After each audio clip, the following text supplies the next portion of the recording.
नमस्कार मित्रांनो, माझं पण योगदान आपल्या मराठा समाजाला मिळायला हवं. मित्रांनो, ही जी तुम्हाला गट्टर दिसते ना, ती आज ही अवस्था आपल्या मराठा बांधवांची मराठा समाजाची करून ठेवलेली आहे या राजकारण्यांनी. ज्यावेळेला आपला मराठा समाज, मराठा बांधव ह्या राजकारण्यांच्या घरी जातो कुठला न्याय अधिकार मागण्यासाठी, तर आपल्याला काय पाठी दिसते?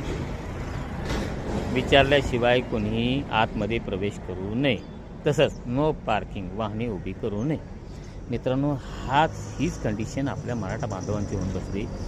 हां, त्यांचं परमिशन कधी त्यांना गावामध्ये गेलं की त्यांना परमिशन कोणाची घ्यायची गरज नाही बसेल. कारण गाववाले आहेत ना, सर्वसाधारण भोळी भाबडी लोक, ती काय त्यांना न्याय द्यायला बसलेली आहेत. या दादा, या काका त्यांच्या पाया काय पडतील, त्यांना काय काय गोष्टीची सोय करून देतील आणि ती तुम्हाला काय न्याय देतात मला तुम्हीच सांगा. म्हणून आपल्या मराठा बांधवांचं डोळं उघडा.